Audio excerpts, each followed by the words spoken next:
toute personne qui a un numéro de téléphone et donc a fortiori un téléphone ou un smartphone est potentiellement victime de smishing. Des SMS qui vous invitent à vérifier votre compte Twitter, à payer votre vignette critère ou encore qui vous font croire que l'un de vos proches est en difficulté. On a tous reçu ça au moins une fois, l'un de ces SMS piégés qui visent à nous faire cliquer sur des liens frauduleux pour ensuite nous envoyer sur des faux sites web et nous soutirer des données ou même carrément de l'argent. Le smishing est un phénomène en plein boom, même s'il n'est pas nouveau. On en parle tout de suite avec notre partenaire cybersécurité.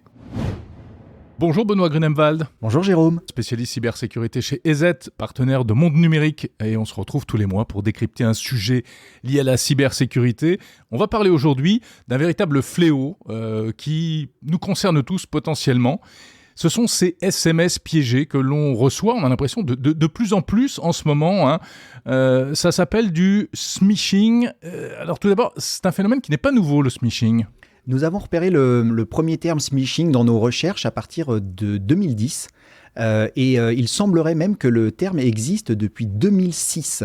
Alors peut-être que le terme de smishing est un peu récent, mais en tout cas la pratique, elle, n'est pas récente. C'est la contraction de SMS et de phishing, c'est bien ça. C'est bien cela. Et donc, toute personne qui a un numéro de téléphone et donc a fortiori un téléphone ou un smartphone est potentiellement victime de smishing. De smishing.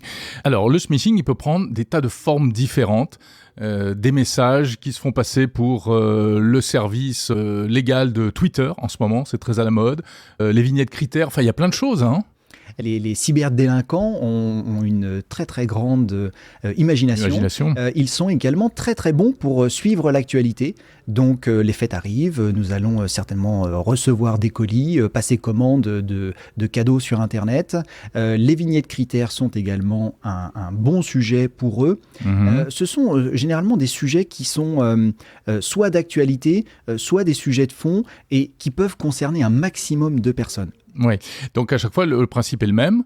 Ça nous incite à cliquer sur un lien avec un message trompeur. Exactement. Alors, le SMS en lui-même n'est pas malveillant. C'est-à-dire qu'on n'envoie pas... On ne risque rien en lisant le SMS. Exactement. Et ça, c'est important. Le meilleur réflexe, d'ailleurs, c'est de le supprimer. Et avant de le supprimer, de le signaler. Le signaler à qui ? Alors, on le signale aux plateformes de type signal spam, comme on peut l'avoir pour le SMS, et au numéro de téléphone 33 700.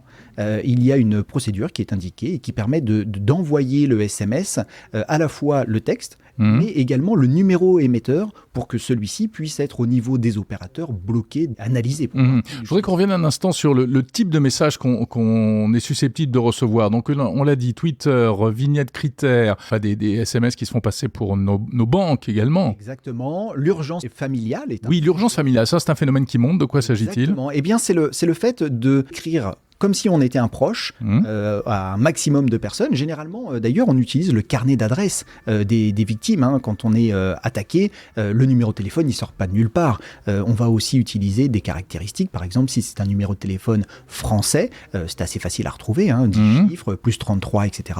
Eh bien, le message va être écrit en français et il va utiliser des intonations et des régionalités françaises. Ouais, alors par exemple, c'est un message du genre « Bonjour papa, maman, mon téléphone est cassé, voilà mon nouveau numéro, pouvez-vous enregistrer ça sur WhatsApp et me contacter ?» Exactement. Des messages que l'on avait d'ailleurs aussi sur des messageries de type Facebook auparavant, sur Messenger.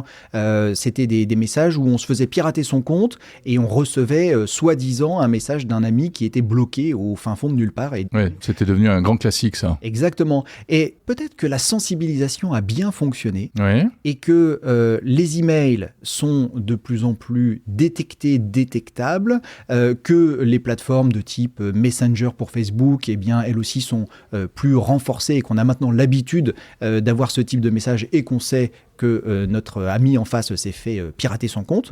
Donc, le SMS est un outil qui est, pour les cybercriminels, un bon moyen de nous envoyer des messages qui parfois sont simplement des vieux messages, si je puis dire. Ils ne réinventent pas la poudre à chaque fois.